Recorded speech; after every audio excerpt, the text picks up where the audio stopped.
Welcome everyone to the December 7th Design Review Board meeting. We are here both live and on Zoom. We will start first with a call to order and a roll call. Board Member Rosner. Here. Board Member Ordorcio. And Chair Kim. Here. And we have two design review members that are absent tonight. And at this point, in the board meeting, anybody who wants to address the DRB with anything that's not on the agenda, please do so and come to the mic. You have 3 minutes to speak. First, we'll do in-house and then we'll do Zoom. Is there anyone from the audience who would like to bring a matter to the board? Okay, seeing none, is there anybody online who would like to talk about something that's not on the agenda? They are not. Okay, great. Next is a staff briefing. I really don't have that much to report except for happy holidays to everyone. This will be our last meeting of the year. Provided we don't have any continuations tonight. We will be back in February. So happy holidays to everybody. And why I say that continued, we could continue it till January 18th if we need be. Okay, thank you. And the minutes, November 16th minutes. Does anybody have any comments or edits to the minutes from last meeting? Okay, anybody want to make a motion to adopt them? Sure, motion to adopt the minutes from November 16th. Yeah. Anyone want a second? Second. Great. Can we just have a voice vote? All in favor, say aye. Aye. And we have 2 people who aren't here today, so the motion passes 3 with 2 absentee members. We'll head into the consent calendar, 283 Cecilia Way. The adoption of the resolution denying the appeal. It's a mouthful. It's to deny the appeal of the site plan and architectural review approval to construct a 5'1" wide section of a 6-foot tall fence. Anybody have any comments? Anyone like to make a motion to adopt or not to adopt? Motion to adopt the. Let me read the whole. Is that all we need to say? We need to talk about CEQA? No, we don't, because you're Okay. adopting a resolution, not the Okay. project. Okay, we'll have a voice vote. All in favor, say aye. Aye. Hearing none opposed, except there were 2 who were absent. So all 3 board members have accepted. Next, we'll head into the public hearings. The first on the agenda is to Bartell Court.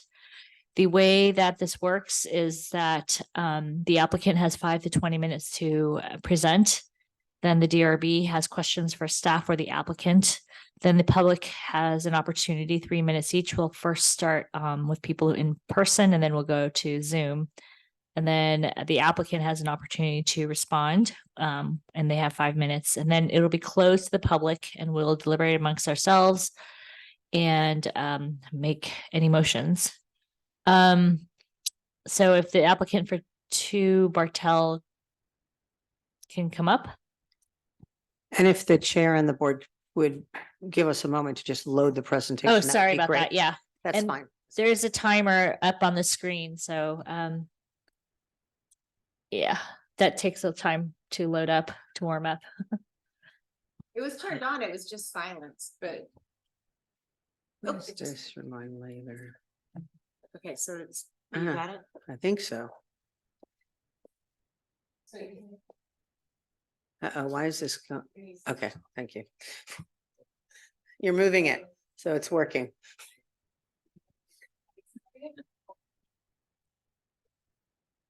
Thank you, Chris.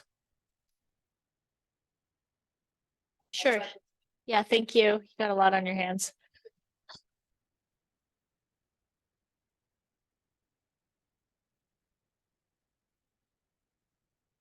Ready?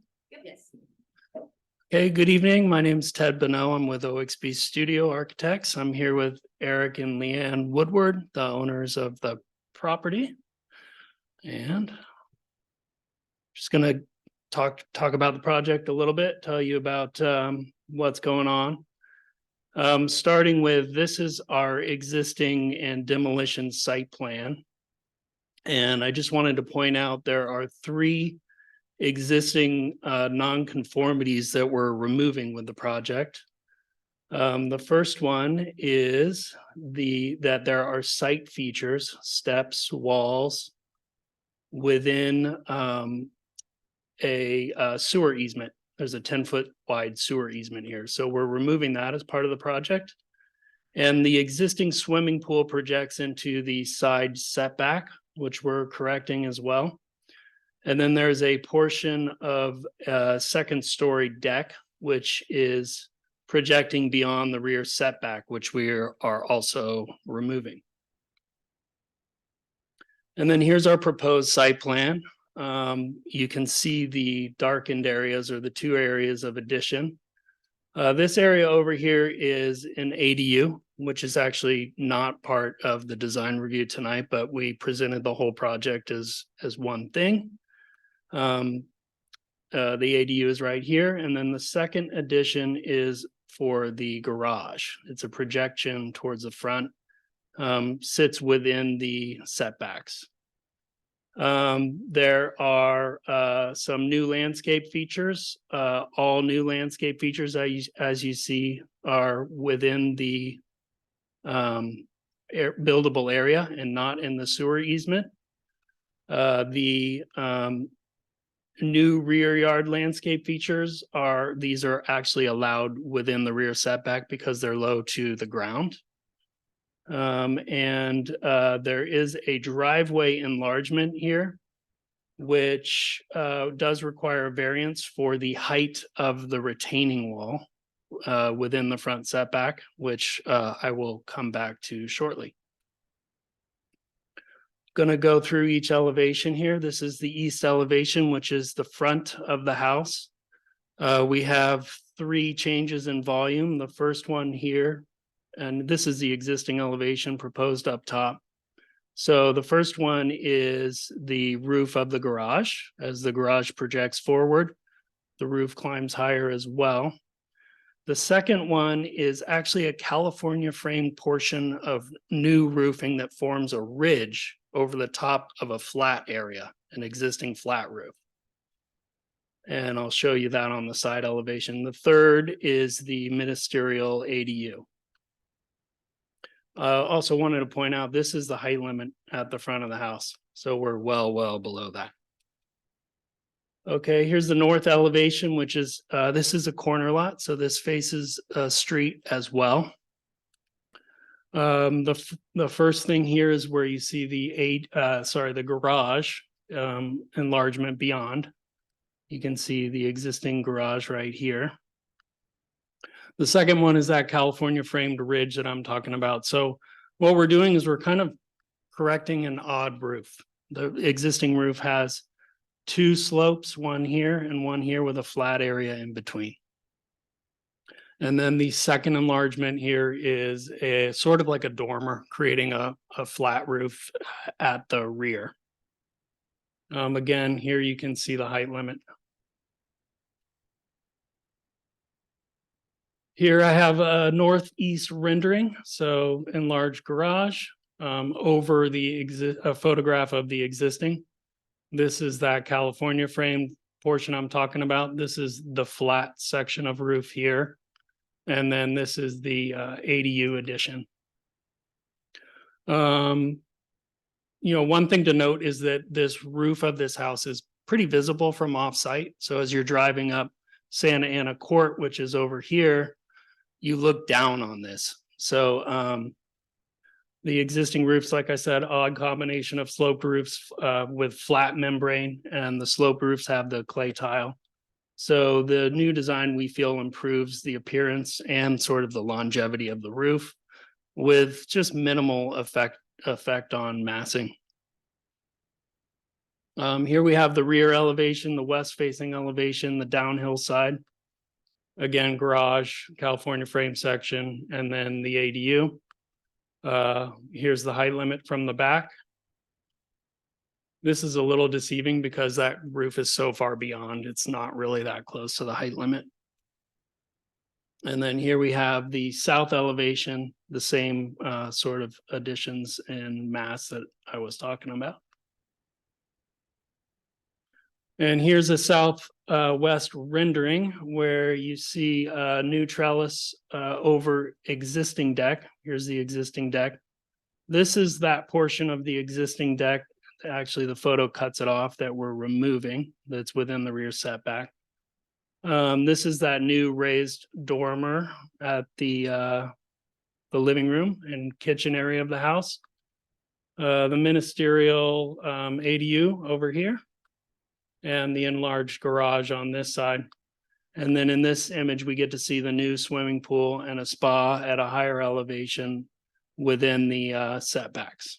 Here you see the existing pool that gets cut off a little bit, which does extend into the side setback. I guess one thing to note here is just sort of inconsistency of styles of the existing house. And the new design is, an attempt to be more cohesive, clean, and contemporary. These are the proposed exterior finishes. Oh, and fixtures, right? There's a light fixture here. So exterior finishes, we selected to be warm, natural, sort of subtle variation to add to an articulation of the building masses and forms. With a punch of natural wood decking and trellis members, sort of to add some warmth and vibrance. Exterior lighting obviously will be shielded, down lighting only. Now, just to talk about there are two variances that we're requesting. The first is for lot coverage. The maximum allowable lot coverage is 15%, which is 1,946 square feet. The existing lot coverage is already exceeding that. The existing lot coverage is at 22%, and the proposed lot coverage is slightly larger at 23%, so an increase of 1%, which is essentially the garage, the footprint of the garage, the extended garage. The special circumstance here is the lot size. It's a relatively small lot size, less than 13,000 square feet in RO2 zoning, which is designed for 20,000 square foot minimum lots. So it's really restrictive. Our square footage is really kind of closer to what you would see in zoning districts that would allow double the lot coverage at 30%. It's not a special privilege because there are 4 other properties very close by that have been approved for lot coverage variances. The practical difficulty and unnecessary hardship here is that the strict application of zoning regulations limits the lot coverage by half of what would normally be given to a lot this size, which unfairly limits the development potential and will not allow for the fair size garage, which is we're still below the 600 square foot garage allowance. Granting the variance will not be detrimental to the public welfare. Location of the garage is in a depressed, sort of more or less private part of the lot, not really visible from anywhere offsite. No effect on surrounding properties, privacy views, or sun exposure.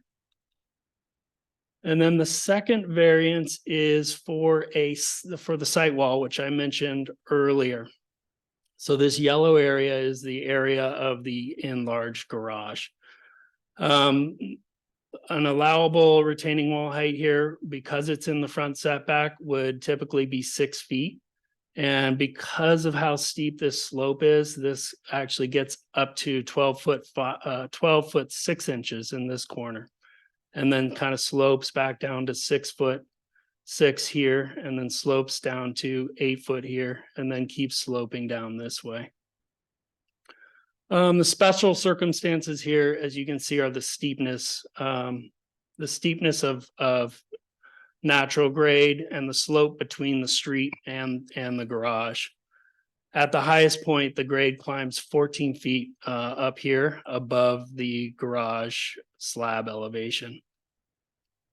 We feel it's not a special privilege because it allows for proper on-site parking and proper vehicular access. The difficulty here is that without granting this variance, we can't enlarge the driveway. The driveway is already a problem with this curve. This is the existing curved wall. And actually, you can see Leanne's car parked right here. You can't park two cars in the garage because you can't back the second car out without having to kind of turn your car and scrape that wall essentially. So, again, about the public welfare, it's a cut wall. That's the main point I want to make here. It's not a fill wall. A fill wall would be really visible from offsite, whereas a cut wall really only affects people who are on site. It's not detrimental to any of the neighbors. And also this would be safer because it will allow for cars to actually turn around instead of backing out onto the road. Eric and Leanne have received support from neighbors, and let's see right here. We have one Bartel. We have 133 Lyford, one Santa Ana. I believe this is 4 Santa Ana. I'm sorry, 4 Santa Ana and 6 Santa Ana. And then also down here at 6 Bartel. I think those letters are in the records for the project. There are 2 neighbors here and here that they did not reach out to because they don't live in the homes. They're renters. And then I also wanted to talk about a letter that was received from 3 Santa Ana, which had 2 concerns. One was view, blockage of view potentially. And I don't know if they wrote the letter before the story poles were up, but it should be evident from the story poles that the only thing that the extra height on the roof would block would be more houses downhill. So it won't be blocking a bay view. And then the other concern in that letter was construction parking. I think there's been a lot of construction in this neighborhood, and it's been going on for a while. And so I understand that. I'm sure it's frustrating. The good news here is we have a lot of frontage and a lot of curb. So there's a lot of parking available right here. There was, I think, a new letter as of yesterday that we were told about. And we're not sure where it came from or what the address was, but they've taken a picture and it's super low resolution, so it's hard for us to tell, and identified this as 2 Bartel Court. And we think that this is a case of mistaken identity. Here you see, to us, these look like tall front windows. You don't see any skylights. This is a picture that the resident at 133 Lyford took, and you can kind of see these 2 pools of light that come up through the skylights. So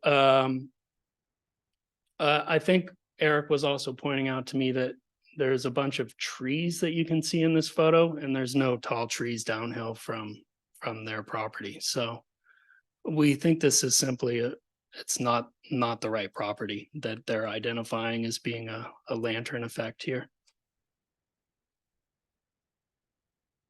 And I'll just quickly end with the project benefits. The ADU adds to the housing stock. Minimal changes. Kind of proud of this project because it feels like minimal changes in building mass and height result in significant improvements functionally and aesthetically to the house, which will improve the visual fabric of the neighborhood. Multiple existing nonconformities are reduced or eliminated. The project improves on-site parking and vehicular access. There's no negative impacts on privacy, views, or sunlight of neighbors. And the remodel expands on multiple hillside design guidelines that actually are already in use with the existing house design, with the roof form following the contours and the house being cut into the slope. That's all I have for you. Thank you. Does anybody from the design review board have any questions?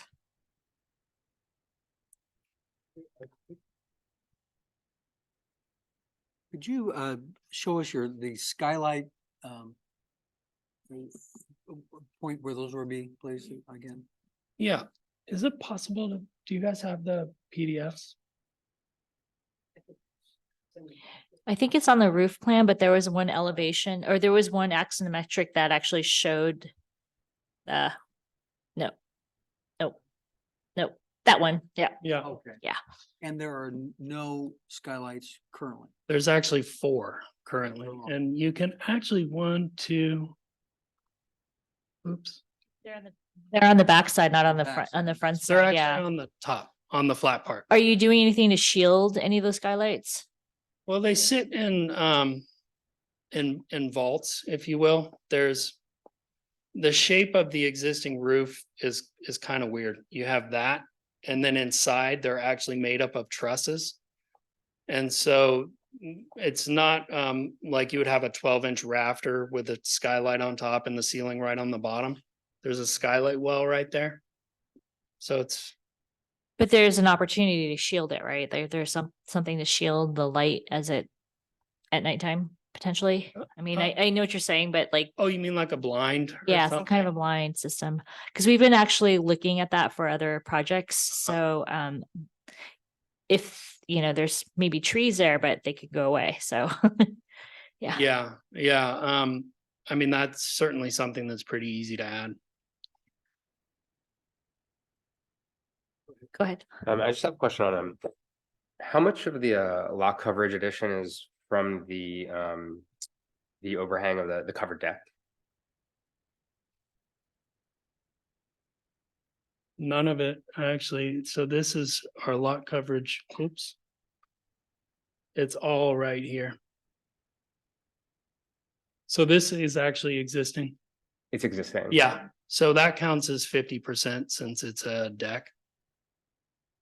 Okay. But yeah, that's existing. So there's actually a small portion that we removed right here. Again, only 50%. And then the 1% really comes from the garage. Do you have a site section that goes through right there where there's a section? Do you see that section marked by 5? And like just to capture what's going on with that wall? I do have that. It's in the drawings. Oh, really? I didn't Yeah. see it. Okay. Oh, thank you. Thank you. I didn't see it. I saw a building section. I didn't see a site section. Maybe I'm. It's probably a 3-point sheet. Yeah, take a look at A 3.4.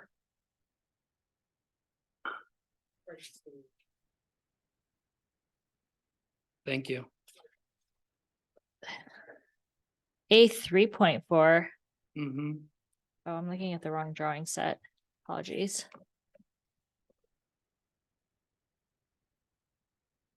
A 3.4. I'm gonna crib off of you. Yeah. You guys don't have the full set of PDFs available to do on here? Okay. Oh, that's all right. They all have. Can you see the retaining So, wall? so there's a set of 2 walls, so it's a This- 6-foot wall. I can't. The second one's a Sorry. fence, The fence. and there's Foot's fence, and then there's a gap of what, 2-3 feet? 3 feet, And then there's a retaining wall that covers that. Okay. right? And that fence is an existing fence? It's a proposed fence, actually. Okay. What is that made out of? There are fence drawings as well. Sorry. Flip to the next sheet, A 4.1.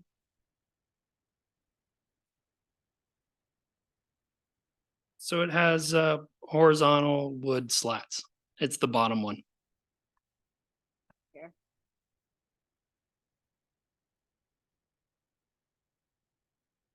And this is the wall that correlates to where the arrow number 5 is, correct? Correct.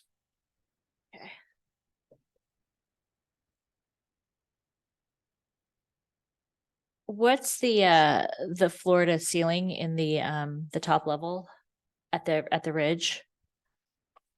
I'm think sorry. it- I know it's in the drawing. I think it's so about sorry. 10 feet. That's about 10 okay. feet, Don't yeah. worry about it. I'll Yeah. find it. It's 10 foot one. 10 foot 1. Okay. Yeah. Got it. It's actually an existing height. Okay. Yep. Anybody else have any questions? Any questions for staff? Okay, at this time, we'll close it up to, or open it up for the public. Okay. If you have any comments, you have 3 Thank you. minutes. Yeah, thank you. 3 minutes to speak. Is there anyone from the audience who would like to make a comment? Okay, seeing none, is there anyone online who'd like to make a comment? Chair, I have one hand raised. I'm gonna allow Jean Fair the microphone.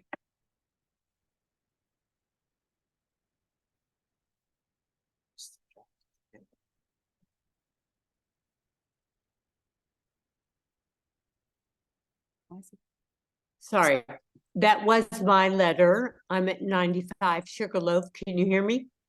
Yes, could you hold on 1 second? We have to start the clock. It should be at 3 minutes. Okay, that was Second, my what- letter in my photograph. Could you hold on Um, 1 second, please? We have the microphone or the timer's not quite working. Chair, the timer's only going in 5-minute We increments, do the time, Okay, so I can just start it at 5 and she can end it too. or I can. do that's it at- perfect. Yeah, we can do the math. Thanks. Okay, I'm gonna start now. Hi. So this is Jean Fair, and that was my letter. I'm at 95 Sugarloaf. I'm the one that sent the low resolution photograph. And we looked down on Two Bartel. It is a photograph of that house. And the lights from that house are quite visible. So if you saw the photograph, you will see that that's what I was talking about.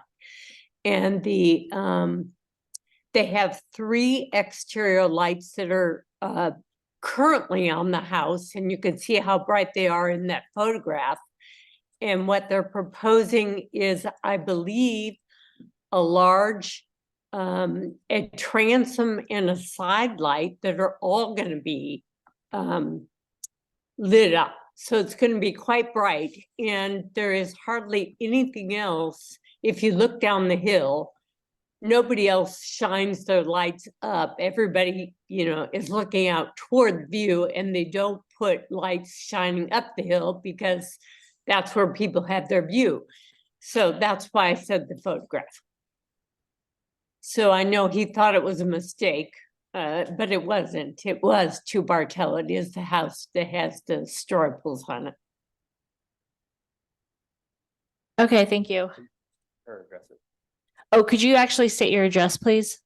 We forgot to ask you. your- 95 Sugarloaf Drive. Okay, thank you. Thank you so much. Sorry about the resolution of the photo. Is there anyone else online who'd like to make a comment? No, Chair. Okay. Seeing no one else with comments, we'll go back to the applicant. You have 5 minutes.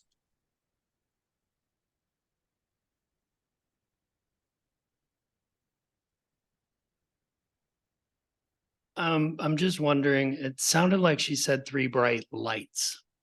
And so if we're talking about lights, we're gonna fix that problem with new shielded downlight sconces. And so that's all I have to say about that. And I think the concern is also that the light from the elevation may be a little bright. There's a new the entryway has sort of a side piece and a sort of a top piece that could potentially, is there an opportunity there to shield? This has a roof. This has a 4-foot yep. overhang, so that's gonna make a really big difference. And actually maybe be slightly better than, well, this has a roof too. So that'll help for sure. And then the top piece. So, there's 4 existing skylights. Oh, I'm sorry, this piece right here. Yeah. Yeah. And you know, window coverings can do quite a bit there as well. You don't need to see out that window at night, so. I'm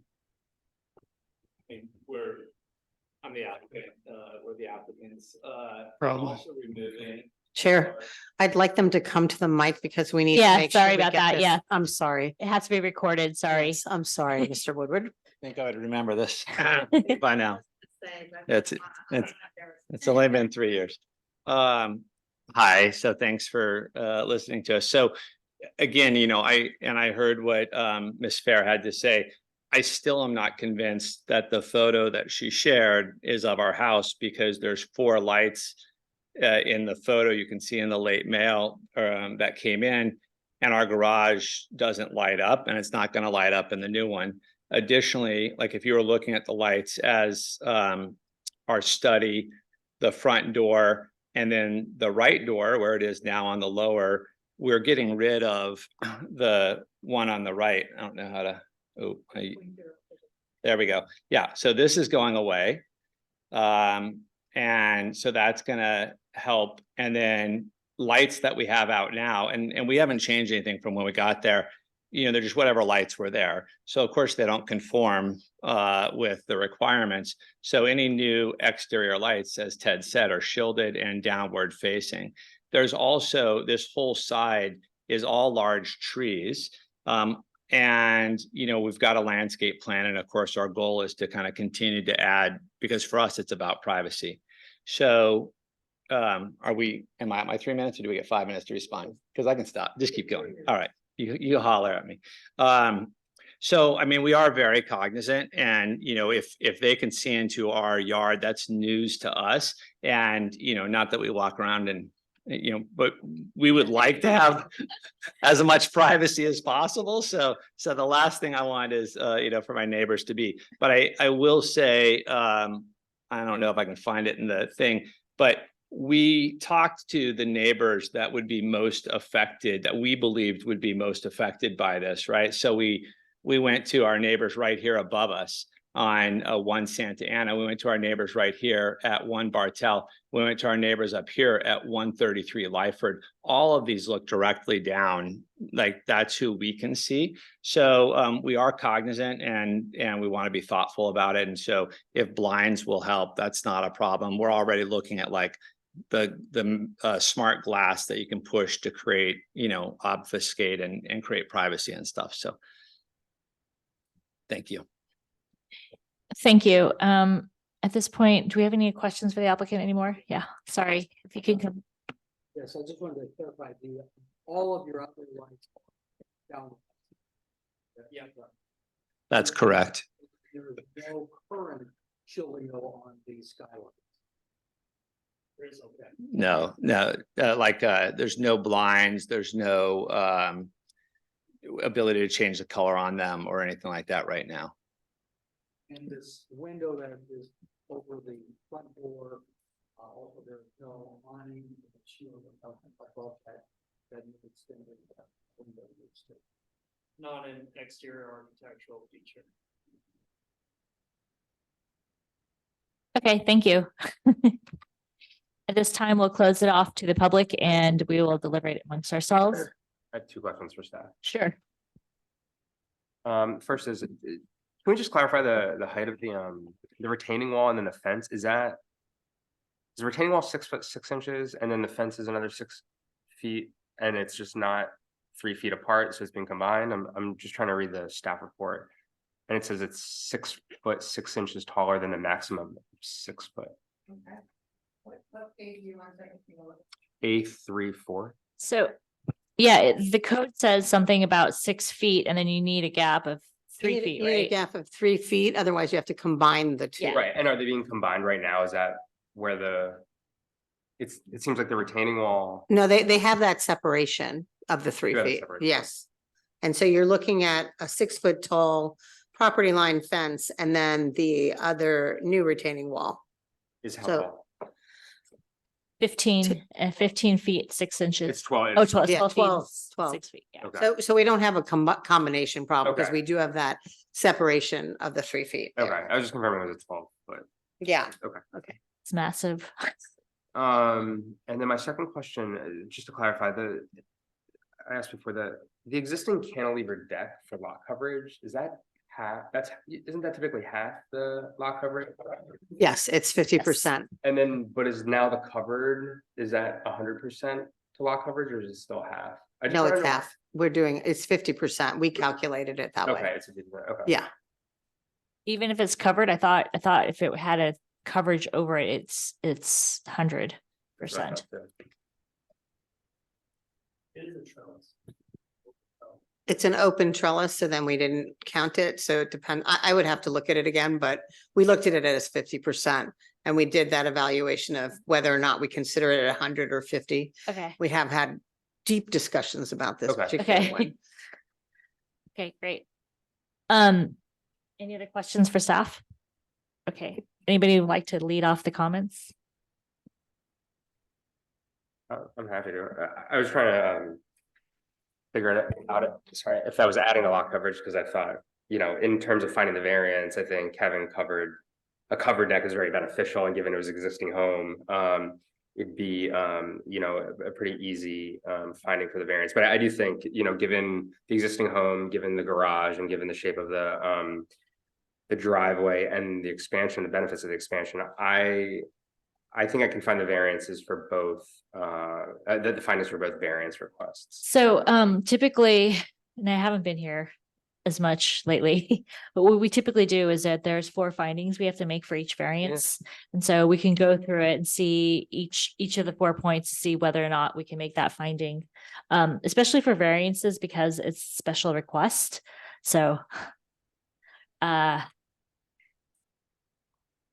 let me open the staff report. My eyes are just getting worse. Apologize. So where are the variance findings? Page. Okay, so the first question is whether, so we can look at both at the same time. So we'll go through each finding at the same time. Because of the special circumstances applicable to the property, including size, shape, and topography, location, and surroundings, a strict application of the ordinance will deprive the applicant of privileges enjoyed by other properties in the vicinity, and in the same or substantially the same zone. I think it was pretty convincing that those special privileges were provided into other properties. So this is not something unusual. Would it, okay. The second is that the variance will not constitute a grant. That was actually not that one, but because of the special circumstances, yes, it's very steep. It's a very steep, narrow corner lot. The second is that it will not grant us, it will not constitute a grant of special privileges inconsistent with the limitations upon other properties in the vicinity. So I think for both the wall height and the lot coverage, there are other properties, right? So, Yes. yeah, okay. The third is a strict application result in practical difficulty or unnecessary physical hardships. Self-created hardships may not be considered. So, I mean, it's a lot. It's not self-created. So, and I think it's, strict application will create a parking driveway. I found it really just when I parked there earlier today. Yeah. Okay. And the fourth is the granting of the variance and also the wall height. I mean, it's all connected, I guess. The granting of the variance will not be detrimental to public welfare or injurious to other property. It's clear that it's, yeah. Okay. So it sounds like we can make findings for both variances along the for the axis going the other direction. So, any other comments or conditions that we want to lay? Like, I feel strongly about the skylights. They were facing the other direction and now they're facing this direction. And we've seen other projects where they're able to shield it at night and there's technology and other instruments available. And so I don't know how you guys all feel about that, but I feel, I mean, the trees could go away. You feel strongly to add a condition that there's a motorized. Yeah, or some device. All the time that's causing, that's my feeling, We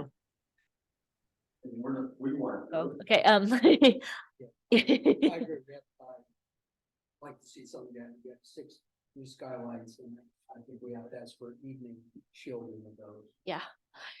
And then maybe some kind of architectural, I mean, I think it's up to, I feel like we should leave it up to their discretion and maybe staff's discretion, how it's done. I don't want to say how, I think the purpose is that if we get to the point of getting it shielded at night, that'd be great. I don't know how you guys all feel, but that upper piece right there, it's higher. Do we want to impose a condition that there's some kind of architectural device to?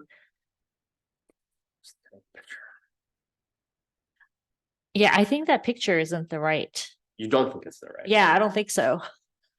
I don't think either of them are right because the skylights are on the other side. They're not on this side. Maybe, Well, that's, But you're not seeing any skylights in this picture. no, the You're just other, in the front. there's another picture. There's the other picture, I think it may be high enough if you see it, but. maybe, These are the new skylights that. Yeah. we want Yeah. shielded yeah, in some form. yeah, And that. yeah. I think that makes sense. And what about the piece over the entryway, that piece of glass that's not over the eave? And it looks like the one to the right also is glass. I don't know, maybe we just ask for some kind of, Uh, I'm gonna leave that for architectural discretion, just to try to, that allows for nighttime shielding. that would, they would minimize that evening. I think Yeah. that as you walk, up the street, as you are in those upper homes, I think it will be a factor. I think it'll read similarly to the skylights. Yeah, I'm not, where I have to have something, about this overhang on the door, but I think that, attention to that would be appreciated, but I think the skylights are directly noticeable and do need shielding. And in that picture, it looked like there were 4 right next to each other, right? No, I think the picture So is, this are picture these right here. lights. This Yeah, picture. I think they're these lights, which are not downward. They're just old bulbs. I don't think it's the interior, glass that's being lit up. But why does it look like there's 4 pieces? I don't know. It looks like the incorrect thing. I mean, it should read as 3 discrete pieces rather than 4. Yes, Anyway, I get the side, the skylights, it's been kind of a theme to add a condition just for general on the celestial light. I mean, it's hard for me because I don't know what I'm looking at. We don't know the picture. 95 Sugarloaf is like 4 or 5 houses, like super up, and then, they see all downtown. It's pretty bright. It's pretty far. I mean, are you suggesting a shade or are you suggesting another raise the overhang? What? no, over that piece of glass, Yeah, I see. maybe just allow for some type of architectural feature or something, or they can aftermarket like shading device. I think I'm okay with that. Okay, so interior shade. Yeah, I'm okay with that. I don't know. It's a minor point, Yeah, I think because it faces the street, it's a non-point for me. I do think that the skylights. There was that one applicant who actually had, it was electromagnet. I don't know, it was like some kind of a current type thing for the skylights. And so it automatically knew, it detected when it was nighttime and it changed the glass. That's probably way expensive, but yeah. It is way expensive, but they can figure out some other shielding mechanisms for the skylights. We've made that condition before. Okay. Anybody want to try to make a motion? That you can make the variance findings and impose some conditions? Separately. No, we can do it all in one. We can do it all in one shot. Yeah. I'll make a motion when we accept this with accept the variance. And we request evening shielding of the skylight. And we'll leave it up to staff discretion, how that is achieved. That's fine. I'll second. Second motion. Okay, shall we do a roll call vote for this time? Did we say that it was exempt from CEQA? That's. Yes, and sorry, we wanted to add in the motion that it was exempt from CEQA. Thank you. Yeah, Thank you. yeah. It's categorically exempt, not statutory. That's correct. Yeah. You could probably do a voice vote if you have a motion, unless you see. Let's do a voice vote. All in favor, say aye. Aye. Aye. All opposed, hearing none, the motion pass, or the resolution passes 3-0. 3-0 and 2 absent board members. Thank So, you. Thank you. Next, we have let's see, my eyes. I don't know why I'm getting so much worse. The next one is it 114 Lyford Court?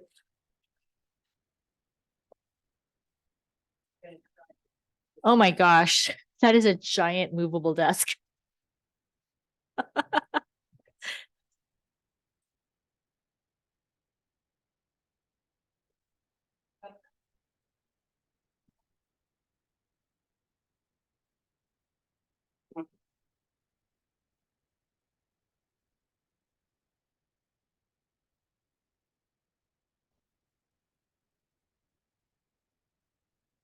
Shall we reset the clock? Okay, thank you. What is this? Is this 2 minutes?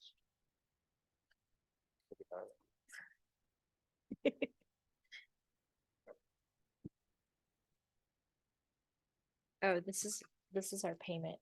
Oh. We get paid in candy.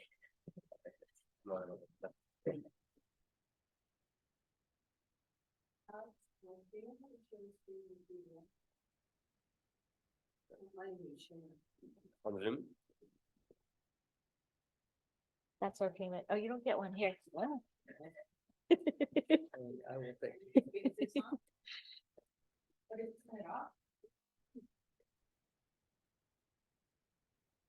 Yeah, I need something. It used to be Altoids. It used to be Altoids.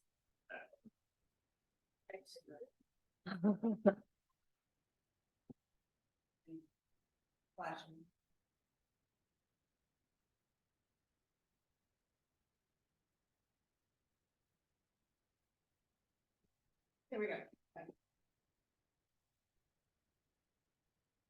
Is it a styrene model or is that a paper model? The styrene? Did you make that yourself? Yes. I love making models. It's old school, but it helps me understand the site and the spaces better than 3D modeling. I always want to make things with my hands, so this was an opportunity.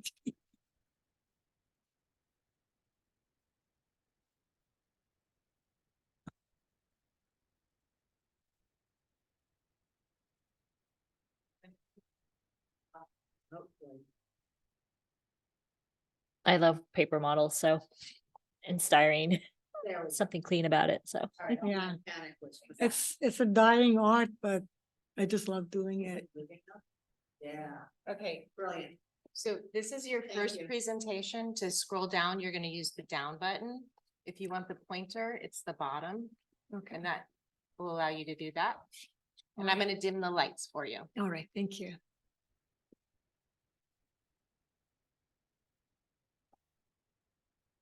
I mean, if it is easier, we probably could move it a picture if you have a problem. Is it possible to move it up so we can see the whole? I can try. Thank you. There. Yeah. Better for you? Yes, much better. Thank you. Hello, my name is Nushin Oshideri. I'm the owner and designer of 114 Lyford Drive. And Bob Hameti, my husband and I, we've lived most of our lives in Tiburon and have raised our 2 children in Tiburon. We just absolutely love the community and feel very blessed and grateful and cherish living in the location we're in. So the whole idea, the vision for this remodel and expansion is rooted in incorporating our beautiful surroundings, outdoor spaces into our living spaces. And in order to achieve that, we've tried to move the bedrooms to the garden view areas, and then the utility, laundry, bathrooms to the street side to avoid the street noise for our private areas. Considering our age, we have our circulation and accessibility was one of our main issues. And we tried very hard to have 2 bedrooms and common areas in the ground level. And in case of needing healthcare assistance. And so we have kitchen, living room, dining room, and our bedroom at the same level. So it will be easy to move around without having to go up and down the stairs. And it's the same case for the outdoor garden, same reason. We tried to work with the slope and grading of the site, which is really steep, and minimize the environmental effect of this project on the land and Mother Earth. So as far as to the left is the existing house, and try to keep all of the shield and live within the existing spaces, and just added this expansion to the site to be able to capture the views where the San Francisco Bay and Golden Gate and Bay Bridge is here. The setbacks are way within the allowed planning, guidelines. At this point, it's like 37 feet from the property line at the narrowest point. At this point is like 57, and at this point is 62 and 47, and then some way, I think it's like 80 here. So this is it's on half an acre site. And so that's what we're basically doing. And then keeping this outdoor flat garden so we can have some land to be looking out to or living on the land rather than on the deck. Keeping the driveway, everything is the same, and the expansion is not visible from the street or anywhere. So can we go to the next slide, please? Oh, I can do it. Oh, I can do it. Sorry. Okay, this is the drainage. So this is the existing. Is it possible to move it up a little? Okay. Okay, this is the existing. Can you talk a little bit closer to the microphone, please? Okay. Thank you. This is the existing, and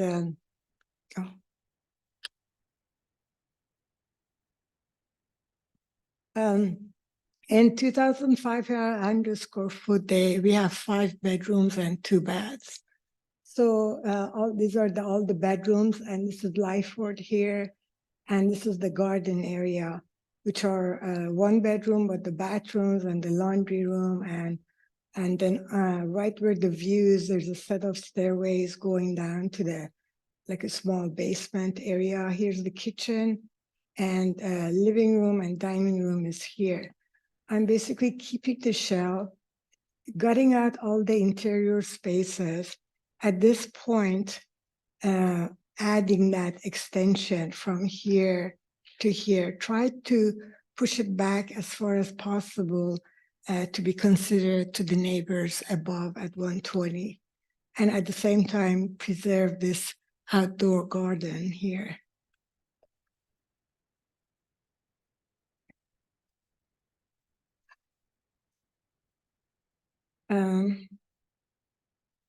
Here is the addition. I mean, the proposed plan. So the living room, dining becomes a living room, and then I have a dining here, family a breakfast area. This is the garden that I would like to keep 1 bedroom, 1 bath, and all the laundry room, powder room, coat closet, and stairways going down to the base, to the lower floor. And bathroom and master suite here over, this is the deck overlooking the San Francisco Bay.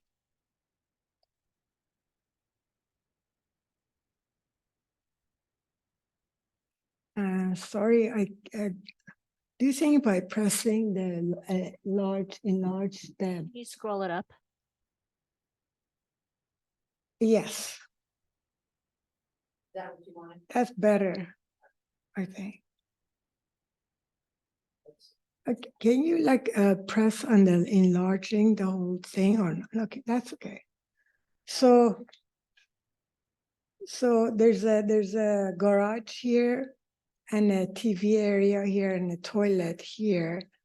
By removing, we're keeping the garage at the same location and then coming down from the, this is where the existing is, and then removing, there's a beam here in the garage. So there's a toilet and a counter here. Moving this wall down here, we are just moving the TV area to this line, the deck above. So making it more usable space, and then adding 2 bedrooms, 2 baths under the above deck.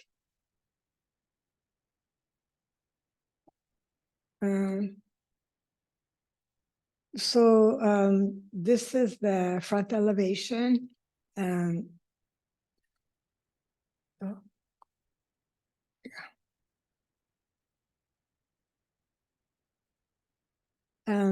So we are just basically flattening all the roof lines.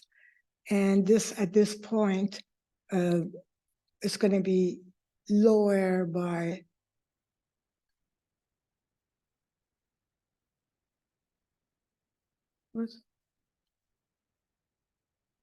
it's going backward. Okay, this is the front elevation. And this is the sloped roof. And we're flattening all the roofs to be in harmony with all the new projects and modernizing the style of the house. And by keeping this ridge here, we are reducing the roof line by anywhere from 9 inches to a foot at this location. And here's the window to the stairways going down, a window to the powder room and the laundry room. And most of these walls are going to be solid due to the street noise. And that's what we're doing here. This is the back side of the house. Again, this roof line is going to be reduced down by 9 inches to a foot to this point. And then all of these are going to be flattened. And we try to make it more like interesting by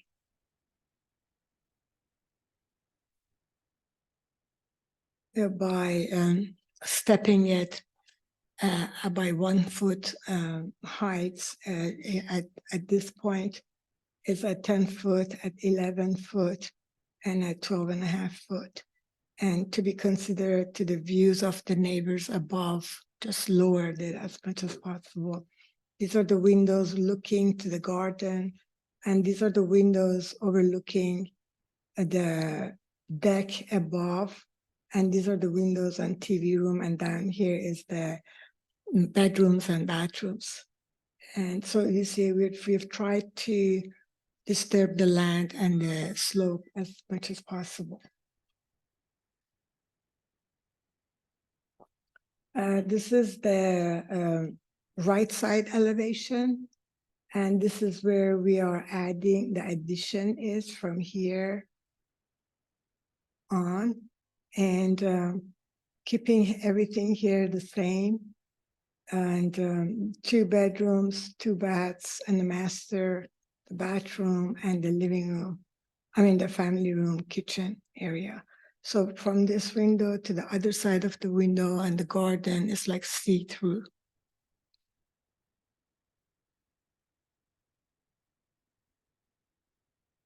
And this is the back side, flattening again the roofs. Yeah. And these are the windows to the family room that goes through to the deck, and the garden is here, the master closet, the bathroom, and the bedroom here. And this is the section through the house at the top level, bathroom, master bath, family, kitchen, and the corridor and the powder room. And then down here is the garage, the living room, dining room, coat closet, and the 2 bedrooms and the bedroom. I mean, the master bath. And these are the story poles, and the lighting is all, exterior lighting is all in the overhangs, and we don't have any decorative exterior lighting.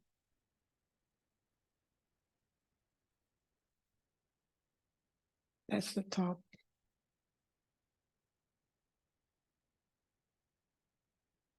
So we have tried to be in line with the design review board, with the planning guidelines.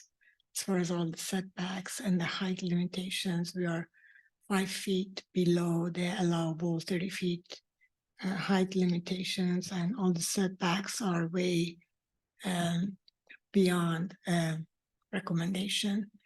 As far as we're asking for 2 variances. One is a 391 foot of floor area expansion.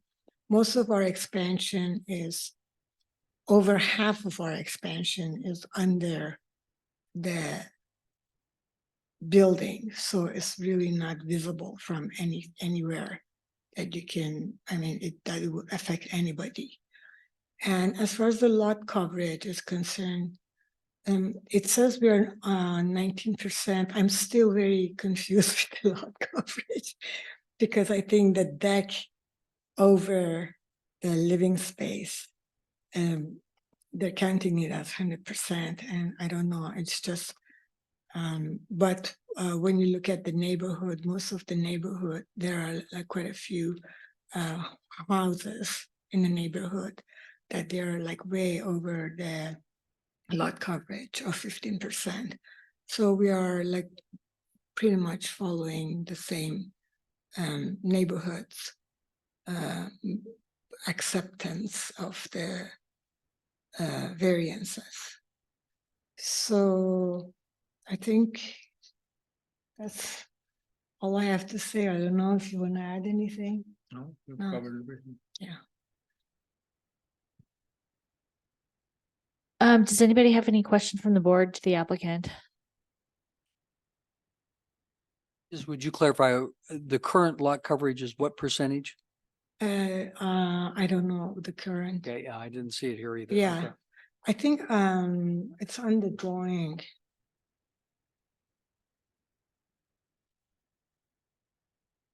There's a table in bottom one of it.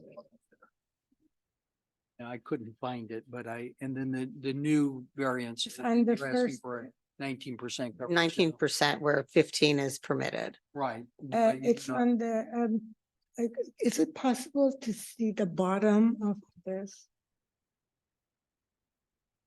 I mean, if you scroll. Yeah, if I scroll down, Yeah, you can also scroll down. No, it's. going- Is there a materials board that you presented? yeah, I didn't it's, see I that. submitted it as PDF, Ugh, Oh, you did? Oh, yes. So Oh, it it's- looks like the Actually, existing, got one of the sheets is on one of the elevations. board member Odorcio. If you look at sheet 8A100, Yes. it says existing and proposed site plan. And so in the bottom corner, it will tell you that the total lot coverage. I just don't have the percentages there. Yeah, Right. sorry about that. About 11%. Yeah, yeah. Yeah, I think we're not asking for a variance on that, so are we? There's a variance. There's a variance It's request for 11% lot variance. coverage. Lot coverage, yeah, that's right, okay, Yeah. sorry, apologies. And where is the material It's The- on one of the elevations. really? They're all very, I have,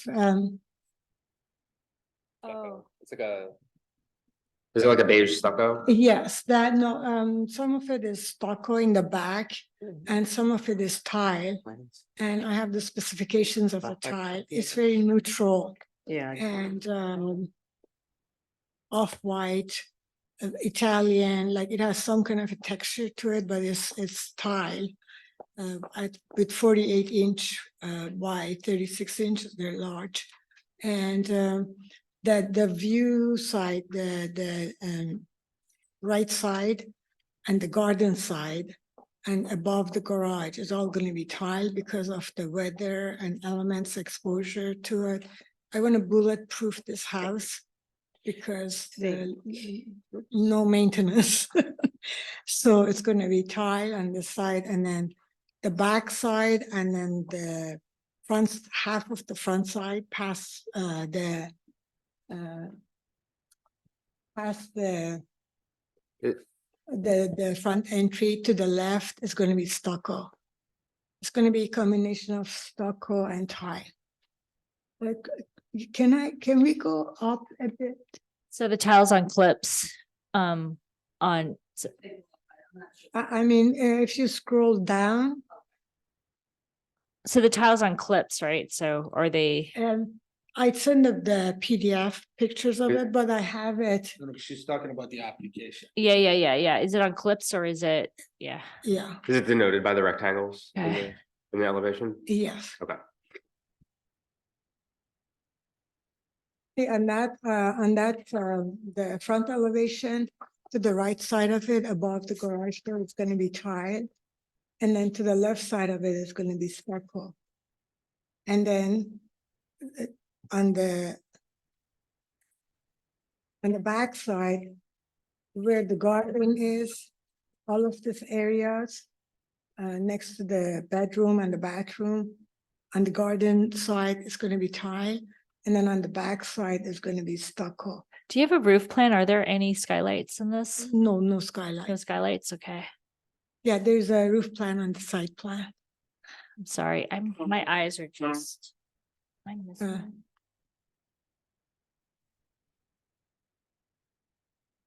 I Yeah, believe you Yeah. can see a roof plan on A100. it's this one. There, as you can see here, Oh, I see it. Okay, it's a tiny, it's on the, it's embedded in the site plan. Okay, got it. Mhm. Yeah, If, can I stop you for 1 second? I need to have all of this on tape. So if you're gonna move there, could you take the mic with you? And then you can certainly move over there and explain that to the board. so. you. These two bedrooms, the bedroom quarters are gonna be at 10 feet high ceiling. And then this one is the family and the seating area, breakfast area is gonna be at 11. And this is gonna be at 12. so interior, Florida interior ceiling. Yes. Okay, So it's just like giving in some kind of an interesting, like be a little bit architecturally interesting. and then is there a landscape plan? I'm not changing anything in landscaping. Okay, So I tried to work with this contour of all this to minimize the disturbance to the land. And then here I originally had it slope and then, but talking to Christian and Rin, they said they preferred the flat. So we went with this direction. okay. Any Other questions from the board to the staff or to the applicant at this time? So basically, this is the expansion. Yep. And this whole thing is existing. And then we're lowering this by 1 foot, 9 inches to 1 foot. Okay. Any other questions? Okay, at this time, we will open it up to the public. The public has 3 minutes. We'll first go in person. If you can state your name and address, that would be great. Yes, we can, you as the property owners and the applicant can sit down and the public's now going to join us. And then please state your name and are you ready? Yeah. Yeah, Chair. Okay, we have 3 minutes, so. Hi, I'm Christian Soul. This is my wife, Rin Presick. We own 120 Lyford, which is directly up the hill from this property. So thank you for the time. Thank you for coming to see the property and talking with us about it. We bought 120 Lyford about 1.5 years ago, and we bought it for the views. The views are amazing. It's a 50 or 60-year-old house, same age as theirs, and they're remodeling, but we bought it for the views. They're spectacular. They're panoramic, but they're also amazing views in the foreground. We look directly at St. Hilary's Church. We can see downtown Tiburon. We can see the yacht club. Those are all important to us. And I submitted a PDF which has some slides which show the impact of this, but I will say before that, it's unfortunate we're here. So 1 year ago, we invited Nusheen and Bob into 120 to look at exactly these plans that really haven't changed at all in the year. And we said, you're blocking this stuff, these very important parts of our view shed, and let's figure something out. 1 year passes and we're here, and they didn't work with us at all during that period. They went and got signatures from all these other people in the neighborhood. They didn't talk to us, and they didn't even take into consideration our willingness to collaborate on something that would work for both of us. So if you're able to pull up the PDF I submitted, I that'd be can great. try. Thank you. But There we go. thank you. So 120 is the house above 114. I attempted to add 2 rectangular blocks, which approximate the addition of the space that they're adding. And just very simply, I think we oppose this expansion for 2 simple reasons. And I've read the Hillside Design Guidelines several times, and it becomes clear and clear every time. They're building a large structure at almost the highest point of their property. Why? They're attempting to keep it at the same exact level as that existing house. And they're using the argument, okay, we're older and we want everything on one level. Fine, but that doesn't, then you go into why is there a lot coverage variance and why is there a floor area variance, right? You're trying to do 2 things here. You're trying to build a massive new house on this, or add a massive amount of square footage to this land and to this house. And you're also building a big bulking structure at the top, blocking our views. Right? And it's not like they're asking for a lot coverage variance because they're terracing down to protect the views of the neighbors above. No, they're going up and blocking. If you don't mind going to the next couple pages, please. You also have, You have the you have the Oh. cover in there. front of you. I'm scared. Okay. I'll yield a couple seconds to you for this. Okay, so Yeah. I won't stand up, but you can see the story poles there. This is the view from 120 Lyford directly above 114. You can see kind of the story poles there, right? But you can see St. Hilary's Church. And I'll remind everyone, oftentimes the city's blocked in. Like I get it, like San Francisco, the Golden Gate Bridge, those are amazing views, but a lot of times those are fogged in, right? And being able to see an historic landmark in the foreground at night, I'll go to a next couple of slides. At night, you could see downtown Tiburon. That's pretty nice at night, right? And so this is what happens to our view. Your time is up, but your partner can feel free to have another 3 minutes if she'd like to have Keep it going. her own. Wow. Because each speaker gets 3, right? That's right. So, yeah. That's correct. Nighttime. This goes down. Okay. Okay, so yeah, here's the view at nighttime.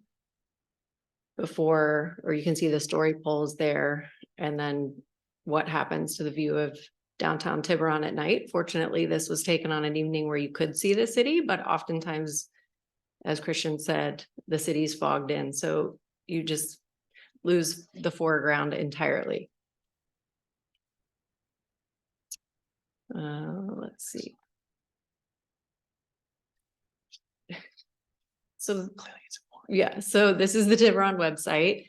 This is what we market here for Tiburon, just the beautiful waterfront and the yacht club and all the boats and St. Hilary's. This is how we advertise our town. And, you know, we bought this house for this view and we're losing this view.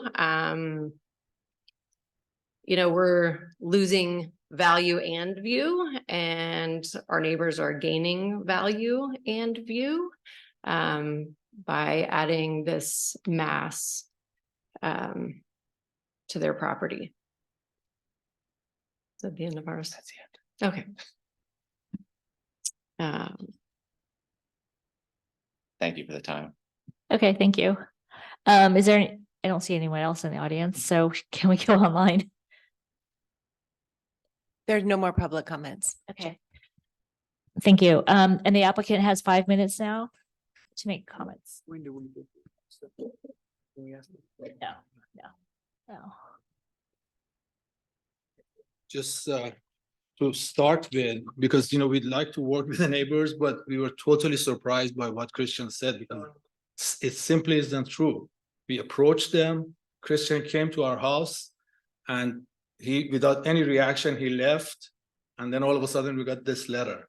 They never invited us to 120, even as late as a few days ago, when one of the design review board people wanted to go to the place. We offered to go to the property, and it was just over. I mean, it was decided that we shouldn't go there. So I want to first clear up, because I don't lie. In our tradition, we do not lie, and I hate to see someone lie in my face. I don't like it. I'm sorry, this is not a forum to debate. Yeah. Sorry, apologize. If we can just keep the Yes. comments to us, you Sure. make comments to us, that would be great. Thanks. That was all. I was surprised here. I'm here to discuss, the project, and I guess if there's a solution for their concerns. Can I start my 3 minutes? No, you have 5 minutes total. The applicant has 5 Okay, minutes. Total. Total for both of us? Yeah, Okay. yeah, you only have 5 minutes. Total. Okay, we invited Christian and Rain a year ago, and I gave them 3 or 4 different alternatives with all different kinds of roof line. And the last conversation, yes, I did go to their house with Christian, because Rain wanted me to demo the house and what are you doing and what is this house and this and that, with that kind of an attitude.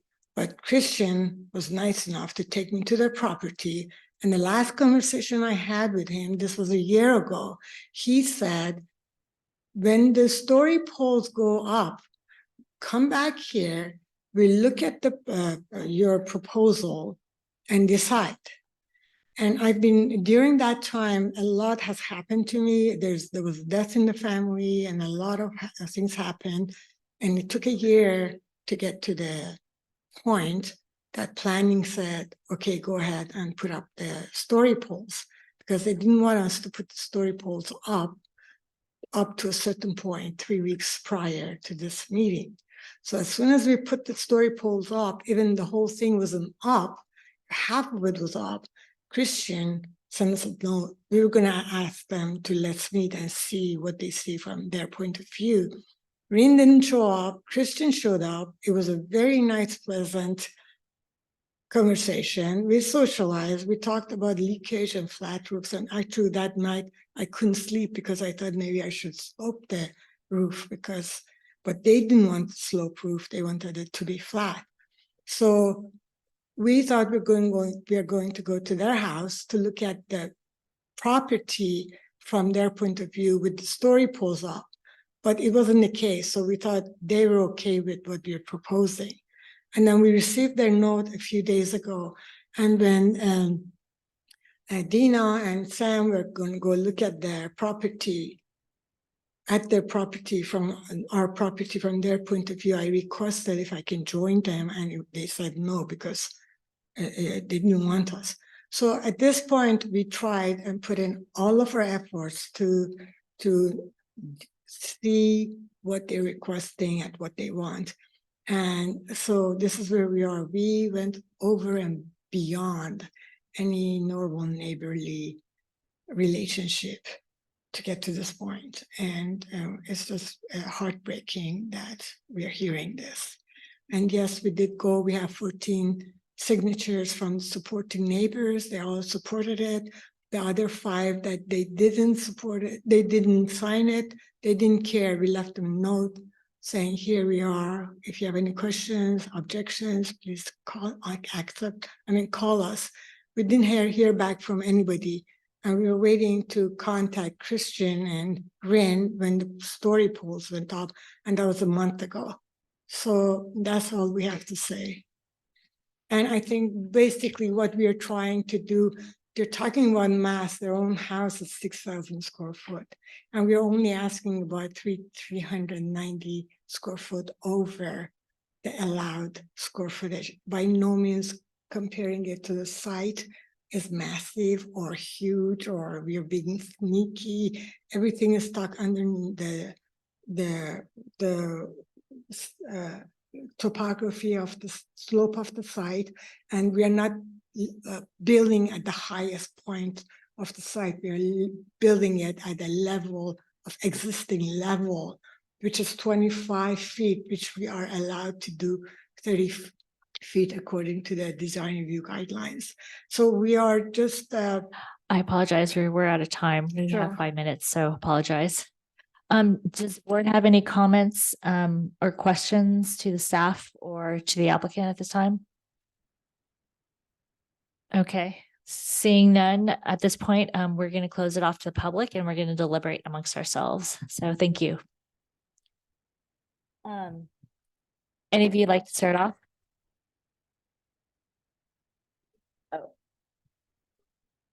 Oh, I'll start off. So if you don't mind having a seat, we're just going to deliberate amongst ourselves. So one of the things is the hillside guidelines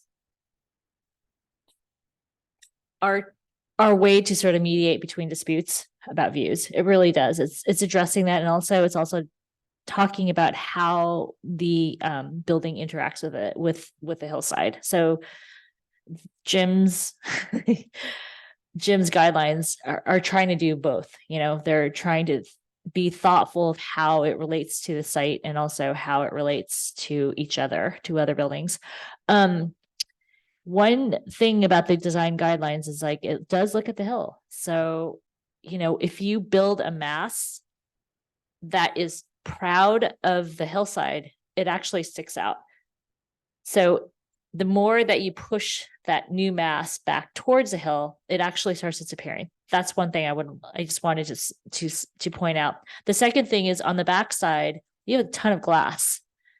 And that's actually for the house across the street, they're going to see a lot of glass and there's going to see a lot of light. There's going to be a loss of privacy there by the applicant, I think. Sorry, you're saying for who? So if you look right here, so can I take this with me?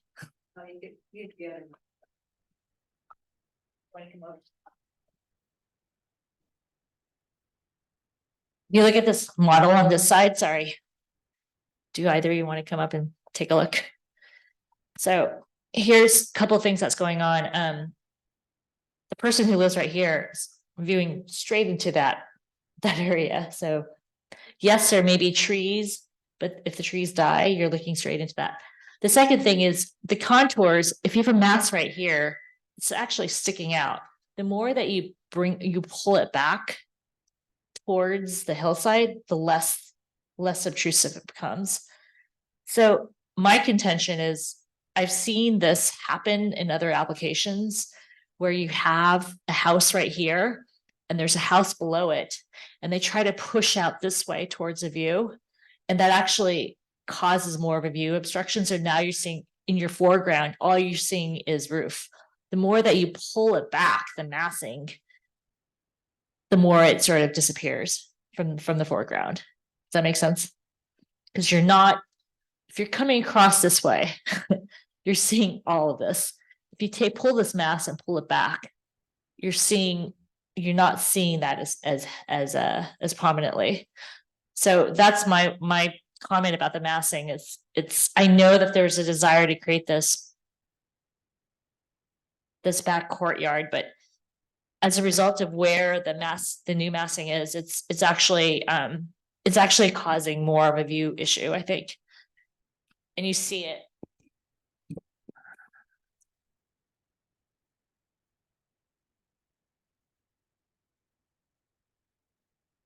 I don't know, I've seen this theme every single time when there's a view obstruction, that it's sitting proud of the hillside and not set back into the hillside. And I know Jim, the other Jim, sorry, has strong comments about that as well. And I actually, in this case, I rarely concur with him, but I think this is where we would probably concur.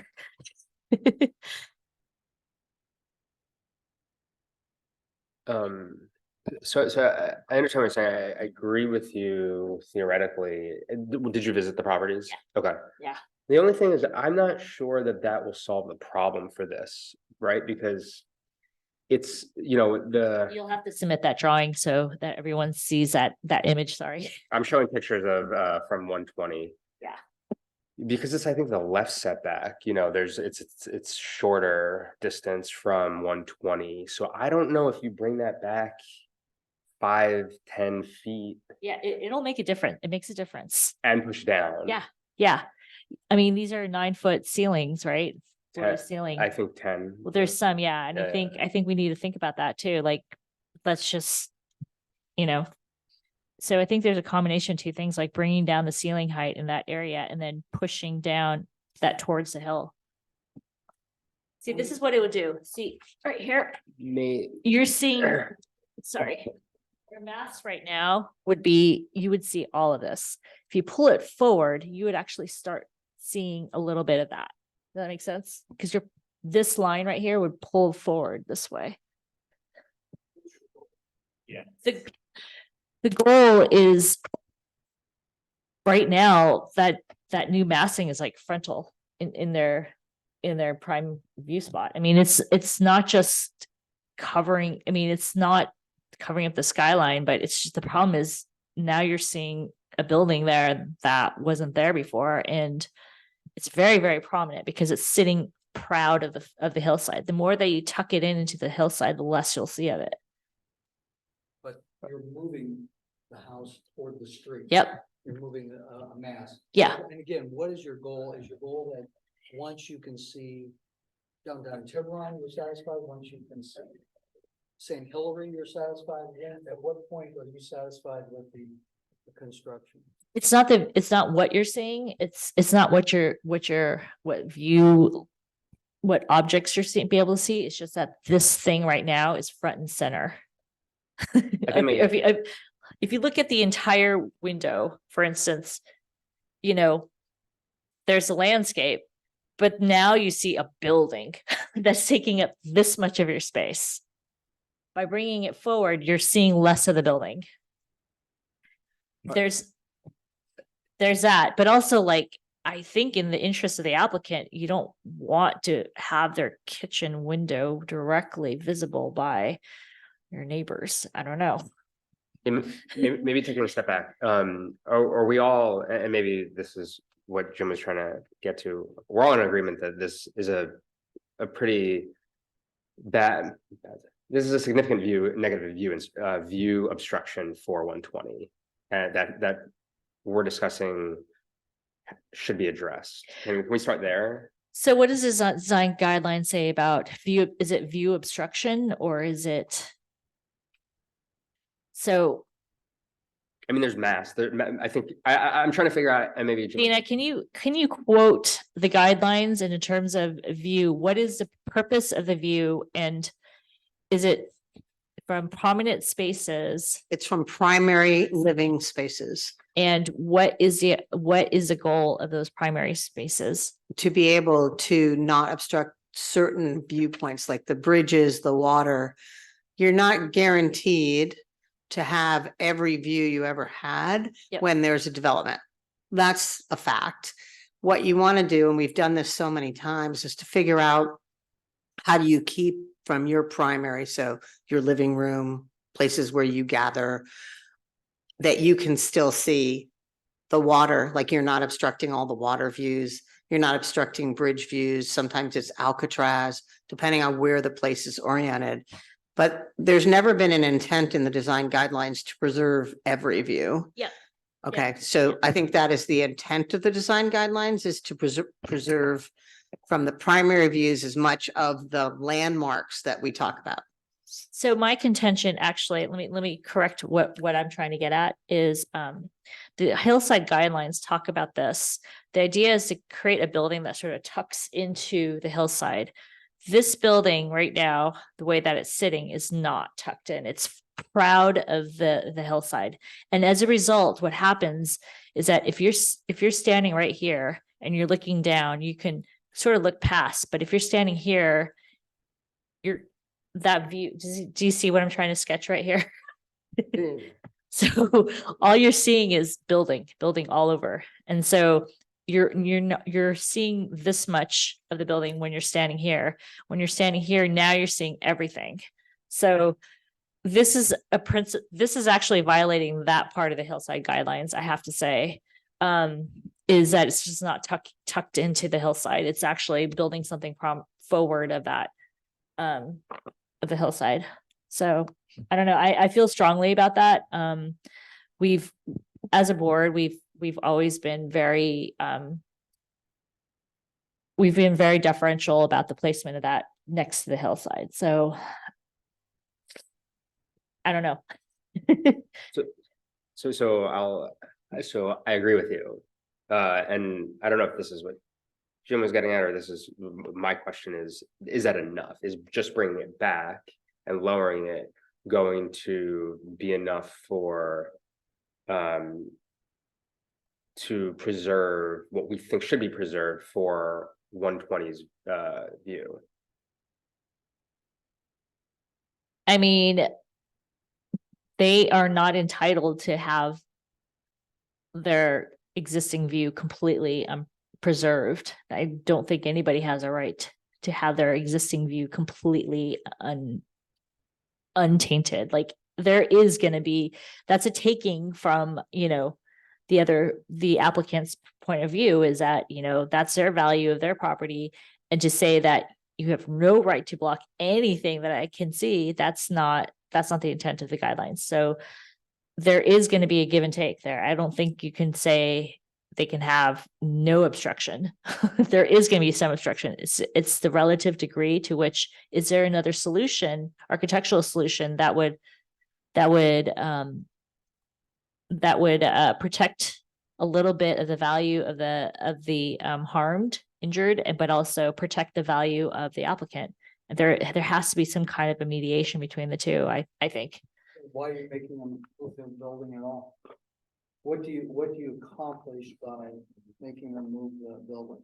Massing is not in conformance with the hillside guidelines. Could you provide that quote? Yeah. Move the mass toward the street and you could have just the same argument that now you have more mass closer to the street, closer to. No, but visually you won't see it, but you won't. You're not going to solve your view problem if you are trying to preserve that view below without. It improves it. I don't know why you would say you would improve it. You either preserve it, or whether you cut through half of it or all of it, I think makes very little difference. Either preserve the view or you say it's not important and you're not going to protect it. That's untrue. It's not an absolute. This guidelines do not say you have to preserve the. I didn't say that. Yeah. I said that you have a solution where you either preserve it or you don't preserve it. No, And I don't know why you're arguing about a few feet and moving a building if you really don't, if that's not going to accomplish protecting that view. I don't think that's going to be I'm not talking acceptable to either party. I don't think it's a matter of moving it a couple of feet. I'm talking about a remassing of the building. I'm thinking.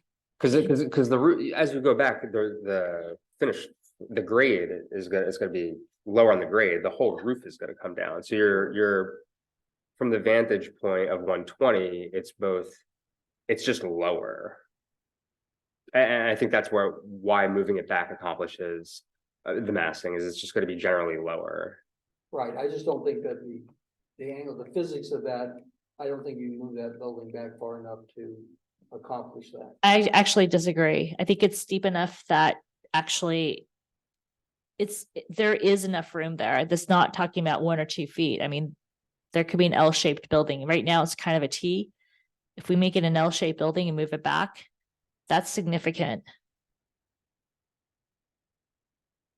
I don't know, if there's a give and take here, yes, you know, whenever these come up here, it's never gonna be no one party's ever very happy. Like, it's a mediation between the two. I strongly don't believe that one party is gonna prevail with everything. There has to be some give and take. Yeah, I mean, I mean, it is not, and the person, the neighbor. I mean, then when they bought that property, they didn't buy the air rights to the property in front of them. So, I mean, like, the applicant has definitely a right to build there. That's So if that's true, why would you make them change this building at all? because we're the design review board. Because we make a subjective design based on using the principles laid out for us in the guidelines. Ignoring the view portion of that same discussion on the same page. I'm not ignoring it. I'm not ignoring it. The physics of it actually say that if you're standing on the same vantage point and you have something that's right here and you move it this way, you're gonna see less of it. It's just that way. You're sitting right here. If something's like here, I understand this, but yeah. you're solving the mass effect or the view effect. So what's the purpose of doing that? What do you mean I'm not solving the mass Well, effect? You're not getting a better view. And you're. You are getting a better view by pushing it up the hill. Yes. I spent a great deal of time there looking at this and I don't believe that's correct. I don't think you can move that house toward the street, and solve that. So problem. I don't think we're gonna be able to solve that here right now, but I think maybe we should figure out how we stand as a board. I mean, the question now is, do we want to pass it as is? Do we want it to come back with revisions? Or do we, I don't know. And maybe, I mean, I still think there's other. Trying to. I mean, Jim, it sounds like you think it should pass as is, like, Oh, I didn't say that at all. okay, I think that okay, and I understand what you're saying about moving it. but yeah. I still have a lot of conflict about what the design review board says about views and about protecting views. And I think that there's a lot more to it than we discuss here at times. I think that view that they are trying to work around or compensate around is not going to be preserved by the current building. It's going to be eliminated. And I think by trying to move it would not solve that problem either. I think you're going to lose that view either way. And I'm trying to ask you what would be a solution that would give you a large footprint without taking away that view. I am not here to make the solution. I'm not the architect. I am not someone who is capable or not capable, but provided the incentive or the authority to make the design changes. What I know is our mandate is not to preserve anyone's view. That is not our mandate. So I think what might be a I little think, maybe yeah. helpful is what I think we were discussing and what Suzanne was bringing up is not so. It's not what the solution should be. It's what are alternatives to the existing. If there are, any. if we think there are alternatives. If there are. So Yeah. one question I have kind of out of left field, but I'm curious to hear Suzanne's answer. What is the savings of in terms of time, cost and materials to build the addition around the existing shell versus just a new tear down? I'm just I don't know the answer. I'm like purely asking. That's really a Ballpark, subject, like, that's a subjective question. It really I'm just trying to- depends. Is it 5% or 50% or? It really depends. Yeah, Okay. it really depends on the situation, and it's just, you just can't arbitrarily talk about that. But I'm not saying that this is what I would want to see. Like, I'm not saying you have to push it back. I'm just saying that's one alternative way to solve this. And I know the applicant's desire right now is to change the orientation to capture the view in the other direction. Because right now it's the wrong direction. It's perpendicular. The building is perpendicular to the view. They want to be frontal to the view. I understand that. And I understand their desire to keep on one level. There has to be another solution out there that does it in a way that isn't so detrimental to the neighbor. That's what I'm not, the end goal isn't to preserve the neighbor's view.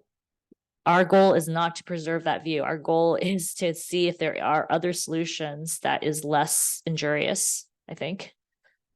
If we think that it is an injury, I'm not sure if it is an injury, so maybe I shouldn't use that word. Maybe I should say it more like that could be potentially acceptable to the neighbor. The neighbor has to understand that the goal of view preservation is not realistic and cannot happen unless you are taking the airspace of your neighbor. That's just not going to happen.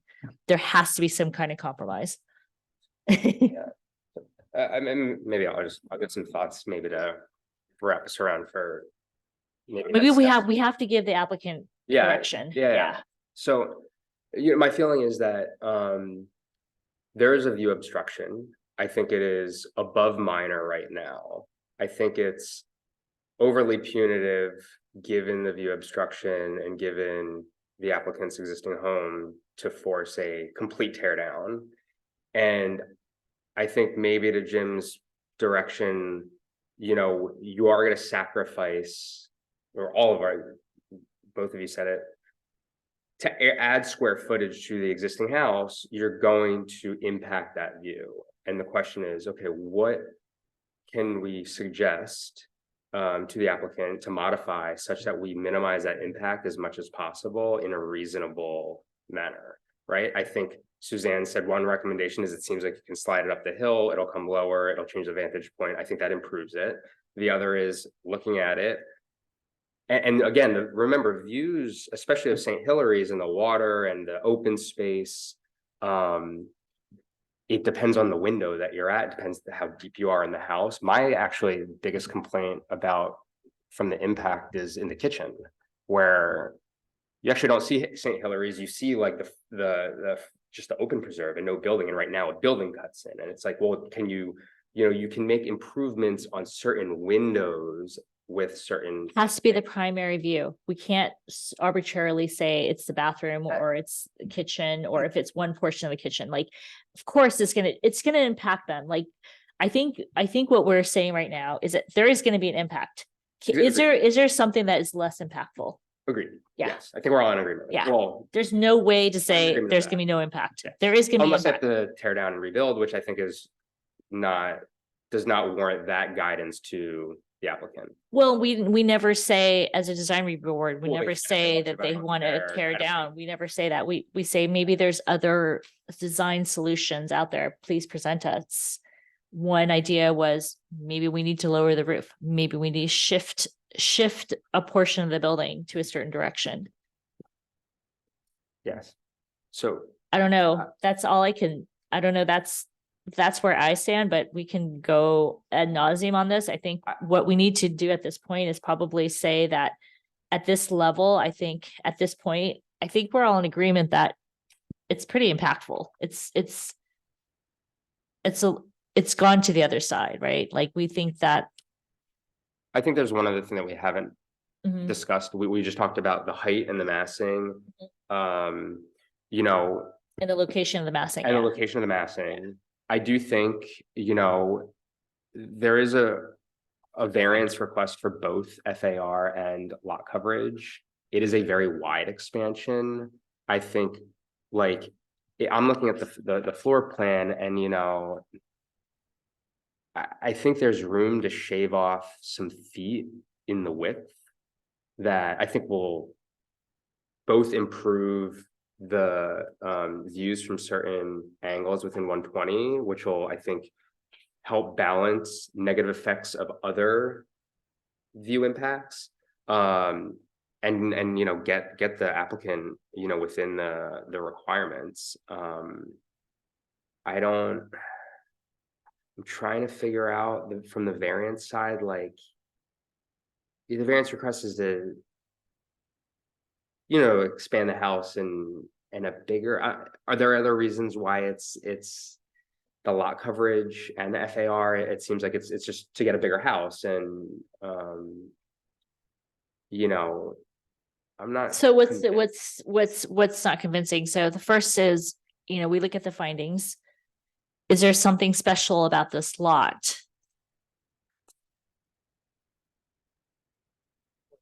I think when the original home was built, it was way off to the side to, and I don't know if it was done so to maximize the view from the road or from the neighbors, et cetera, but it's built, it's small and it's off to one side. Would you like to see alternative plans that get closer to the 15% without asking for a variance? And would you like to see them try to maximize preservation of view for their neighbors? Well, the question is, do we think then that allowing for the variance actually constitute a granting of special privileges that is not consistent with other properties? That's what you're claiming, that you can't make that finding. I don't know, can you with this design? Because like, think about, Yeah. if you look at the numbers, right, you know, on a 20,000 square foot lot, you know, it's the FAR to lot coverage ratio is like 1.5, because it's assuming you're kind of sloping and you're not able to use the majority, you know, a lot of the lower level of square footage. And that's when we typically see, you know, a variance granted. It is like, well, you know, you're digging so much into the hill, you have no living space below another living space. But this design doesn't, isn't that, it's just most living space on top of most living space. And I get that the back a little bit is, there's nothing underneath, but the majority of the addition is just living space. And you know, it's a bigger house. I mean, it's because of the placement of the building. That's why they're asking for the variance too. It really is. Think about the lot coverage. But it's also going over on FAR. Yeah, yeah. So I'm saying like, But so the question is, maybe the applicant does need to demonstrate in a more convincing way that, I mean, they've provided houses here where it's above 15%. So they've named all their neighbors, 111, 116, 118, and 4 Santa Ana Court, where the lot coverage was higher. In terms of the property, it's actually slightly larger than the 20,000. It's a 23,000 square foot property. The average, or the in the R01 zone, we have 20,000 square feet. In terms of the strict application of this ordinance would result in practical difficulty, they're arguing that it would require substantial excavation into the hillside. I am not sure about that. well, I also just don't like, you know, looking at the floor plan, you know, they're very large rooms. And we're talking about a 400 square foot. I mean, the lot coverage is. Like Yeah, but 900 square feet. look at the neighbor. So that's Yeah, the neighbor's They- lot is With a lot. 30%, 40% Yeah. larger of a lot, so. yeah, but it's also the higher lot coverage, right? So they have a pretty high lot coverage. No, The variance. yeah. I mean, I think it's not fair to say like this property has, I mean, should deserve less. I think the next door neighbor has quite a bit of lot coverage, so that's not very fair. Because they're like, well, our neighbor has a lot of coverage. Why can't we? I don't know. but it's the impact, right? Is the extension, is the width the added width that is pushing over the lot coverage, having a negative impact on the uphill neighbor.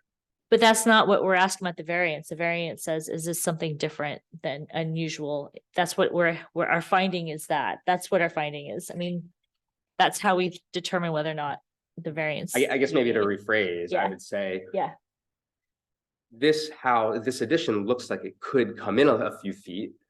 And I guess regardless of the variant, I mean, let's acknowledge that it's going over, it is asking for a variance on FAR and lot coverage.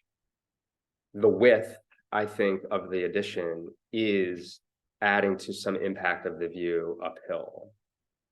If you reduce the width, I think you can minimize some of those negative view impacts. And I think the plan, like the family room is 19 feet 6 inches. The dining area is 16 feet 1/2 an inch. The master bedroom is 15.5 feet. Like, 4 feet, like this then starts to make a material impact. Could, again, I'm going with alternatives to get a compromise of the uphill Yeah. neighbor. And I'm just saying, like, it is a wide expansion that's accommodating large houses. If that doesn't have a negative impact on someone, then we can discuss, the variance findings, but the width is impacting someone. okay, so that's number 4. The granting of the variance will not be detrimental to the public welfare or injurious to the other properties in the vicinity. So that's what you're claiming, is that you can't make that finding. So that's what you're saying. But let's get back to the moral of the story. I think we're gonna want to continue. The guidance is maybe dealing with the massing, the location of the massing. Maybe there's something we can work with, but also the neighbor is going to have a view impact. Yeah. I mean, it's clear. So I think for the neighbor to believe that they're going to have zero impact, we can't guarantee that. I don't know. That's not our, we are not charged with that. We are charged with the guidelines in protecting certain views within a parameter set by the guidelines. So You're suggesting though, alternative design, so we didn't hear if there were any that had been worked on through the year that may also address some of the variance to some degree. And may also help with the neighbors accepting some of the compromise of view. Is that what you're asking? there is another solution out there. We've asked applicants to come back with alternative design ideas. Well, So if you ask them to come back with an alternative Yeah. design review, what do you want them to change?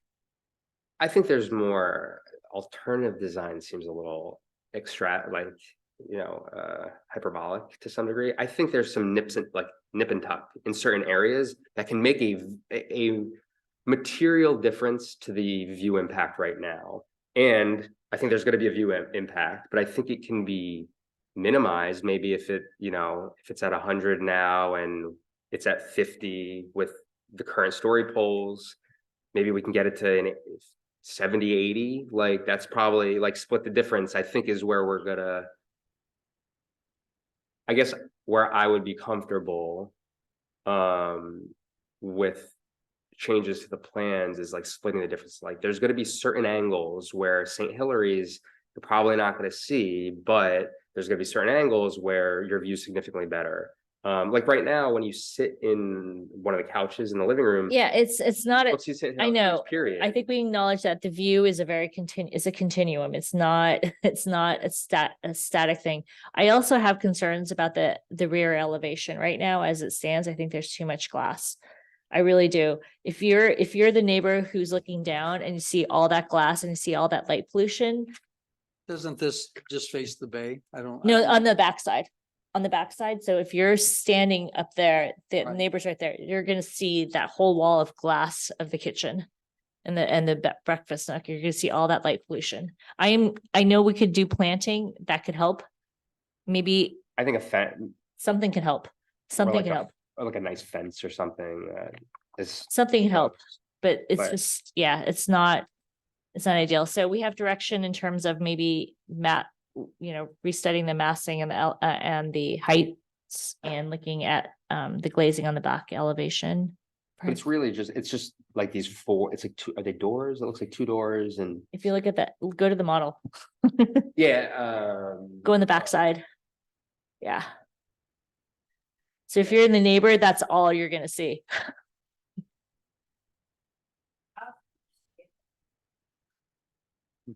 It's so beautiful. Yeah, it's a beautiful model. Yeah, I know that model is so gorgeous. So you just don't want to touch it. So yeah. I think we're just making a motion to continue it to a date certain. So let's make sure here, we have two things. One is, I believe for this particular one, we're gonna need to get a PSA, a permit streamlining extension signature from the applicant in order to go forward so that they can get additional time.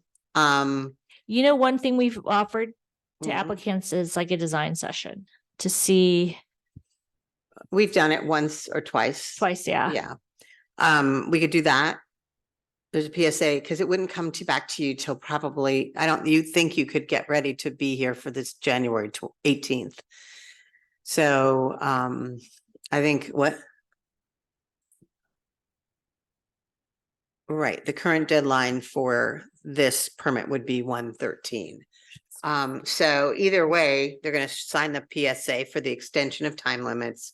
And we would continue it to the February meeting. Okay. I think Should that's we- February, should we- wait, no. let me know the date.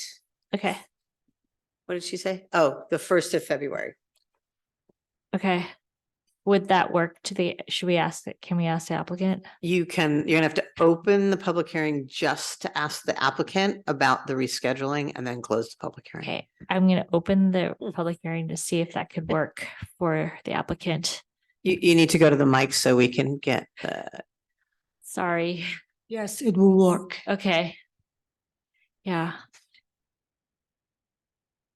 so you're gonna make a motion to continue to February 1st February 1st. with direction to the applicant to look at massing alternatives for reducing view blockage. Yes. Okay. Yes. Motion for, I just made a motion for you, but Yes. go right ahead. The applicant does have a question, so can we open it for a quick? You're allowed to do that as a board, obviously, Okay, can we open it up to for a quick question? when they need that. Yeah. I overheard something about the design session. Is that advisable to have a design session to brainstorm, basically? Is that what you meant? Yes, that So it would be, so the design session would be with the design board, the review board. It would be public hearing, just like we've always done before. It would be kind of like a charrette, a design charrette where you provide alternatives and we discuss them. And that's been done before. That would mean that you'd probably do that on February 1st and not have the hearing. So if that's what people wish, you can decide to do it as a study session. and the study sessions actually give an opportunity for the applicant to work out the kinks, like, do you think this could work with the board? Get a teaser and see if it could work out. Coming from who? Because like right now, Alex is saying demo the house and do what? Alex never No, said no, demo no, the no, house. no. Alex actually never said demo the house, and we can't have that dialogue. All we're gonna have a dialogue is, excuse me. That's the thing, who are we going? Okay, to Noosh, I brainstorm? just told you the only brainstorm that could occur is in front of the board and it's in a public hearing. And what we would do is you would come with alternatives for the design review board to discuss. The one issue that we need to make sure when we're doing this, and we've had this problem before, is how do you determine view blockage with very a number of suggestions without adjusting poles, et cetera. So that would be one of the things I would wonder how we do that. From staff side, I don't know how we would ensure that we're looking at alternatives that are actually addressing what you need.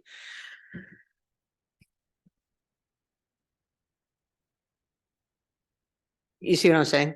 I see what you're saying, and I think maybe it's presenting the design alternatives in the context and maybe in relation to what's being proposed now. So what we've seen are people providing the current design as like a shadow or an outline, and then we see what your proposals are.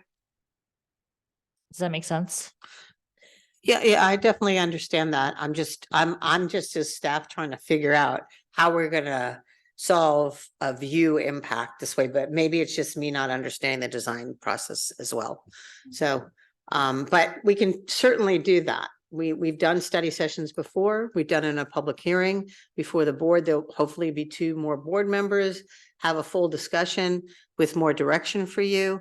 It does delay the project a little bit more. That's all. So it's up to you, because when we're gonna make the motion, we're gonna make the motion for a public hearing or a study session. What do you recommend? I actually do recommend a study session. And the reason is because we will have more board members at the session who will provide, there are 2 board members who have been on the board with me for a long time and could provide helpful suggestions. And one of them is an architect, a licensed architect, and he sometimes comes up with clever ideas. So that's up to the board to make that motion. We're happy to do it either way.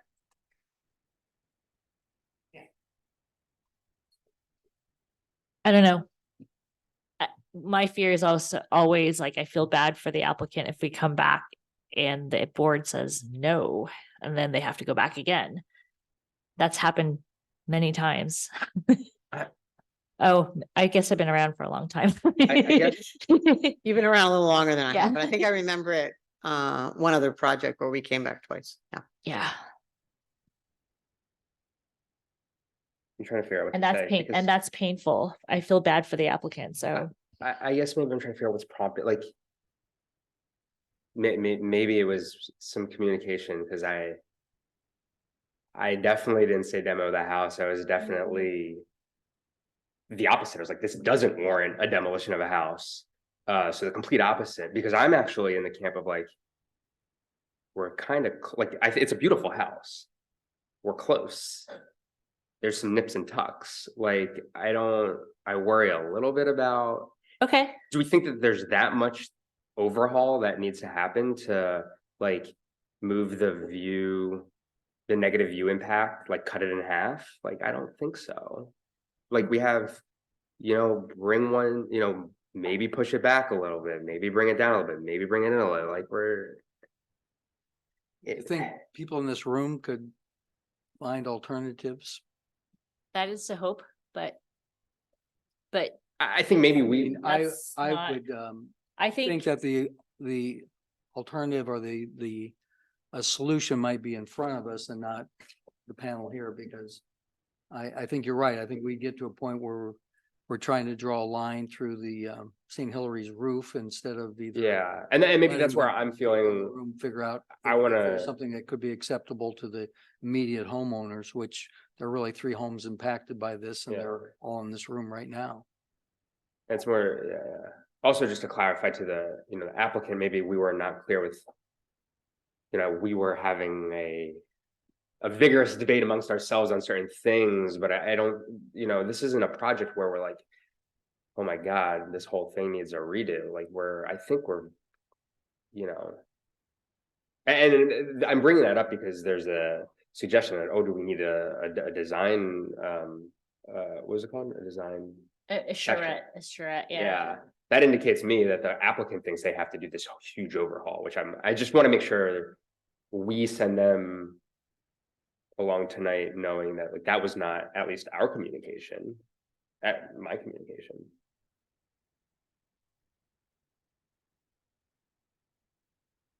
That makes sense. I know what you're saying. I can tell how much hard work went into this model.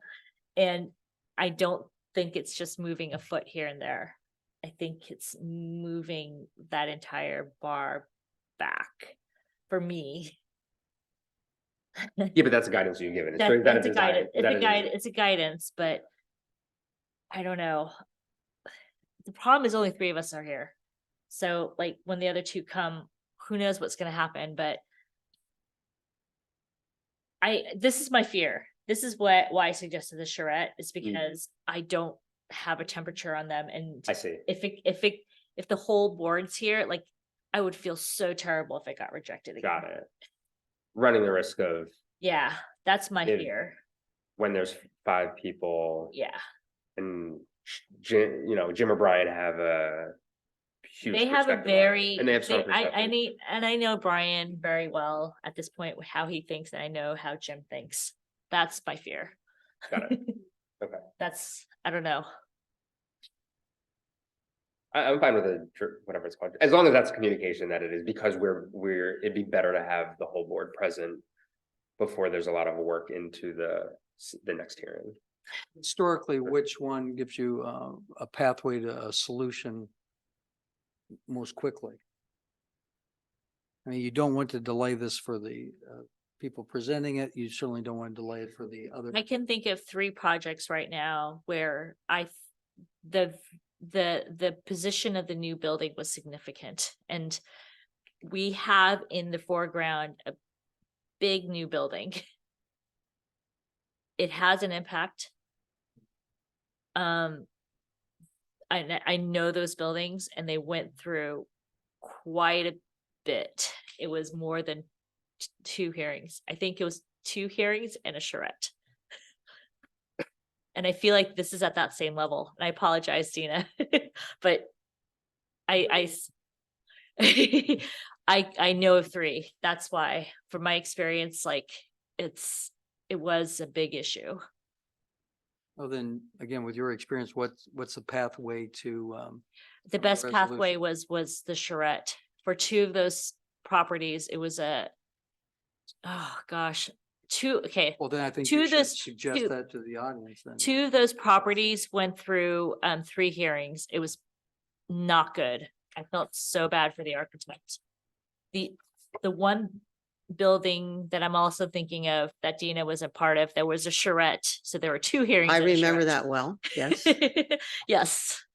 I have a. And I suggestion. think of the other 2 buildings that went through 3 hearings, and that's what I'm fearful So, of. so I have a suggestion. Yeah. I think you Since, answered the since, question then, is that what, and we're asking you because we are newer members. Yeah. And I think we historically like your guidance on that. And if you feel that the charrette is the most direct pathway to Yeah. solution, then we should recommend that to the people Okay. here tonight. Dina? yeah, I would just like to make one suggestion to the board with respect to scheduling. Since for a charrette, the work for the architect isn't as final or detailed in a sense, Yeah. with all due respect. Yeah. I know they work very hard, but maybe what we could do to just move the project along a little bit more is that January 18th would be the study session. Yes. And then it would be set to a public hearing. Yes. We hadn't planned on having any meetings in January, so Chris is kicking me under the table. But I'm thinking that might kind of alleviate some of the stress of how long this has taken and Yes. if it's more than, so I would suggest that we continue it to January 18th for the study session or for charrette or whatever, and then we'll see what happens. If there's a, at a And select or full study session, models, we don't need that, just ideas like sketches and stuff would be helpful. It's a session, so no full set of drawings, no need to have No need to have additional models or Yeah. anything, just, yeah. Yeah. What, I was just about to, and if you are at the study session, charrette, that you resolve issues, does it have to go on to a public hearing? yes, because no Yes. decision would be made at that time. I We see. wouldn't bring a reso for adoption because we're going to be looking for direction from both you and from the architect with the design proposal. And so, yeah, it would go to the public hearing in February. Okay, so does anyone want to make a motion to, sorry, have a January, would you be okay with a January 18th? So I'm gonna open up for the public. Would you want that, or do you want to just do the next hearing in February? What is your preference? The study session is. Okay, Make a motion. Yeah. Pending attendance by the two absent or one of the two absent. I just want to make sure the study session on the 18th. that we have all the members. Or I at least can never one. guarantee I have everyone. I'm not in control of your schedules. Yeah, If I was, you'd all be here all the time. What would be more? Because I have to be here, so you have to be here, but, so we hadn't calendared any meetings in January, but because we had noticing issues, because we're off until the whatever second or whatever that is. And so we couldn't notice public hearings, so we weren't gonna do it, but it's a continued hearing. We don't have to worry about the noticing. okay, thank you for that solution. Anyone make a motion? Motion to move to a study session by the design review board on January 18th. And to extend the applicant has to sign the PSA, right? The applicant will sign a PSA that I have here right Okay. now. Okay. Any So second? to understand what I'm to do is I'm supposed to come up with the different solutions. No, No. we can talk about this afterwards, but you're basically going to be provided you can come with your original design. If you have sketches that you want to bring something down to address some of the massing issues, you can certainly come and bring that for the design review board. We're not looking for full sets of architectural plans. Okay. Okay? Yeah. Sketches are fine, kind of drawing in a much more informal process. So, You can just do a hand sketch, you Yeah. know, nothing elaborate. right. Don't- Yeah, yeah.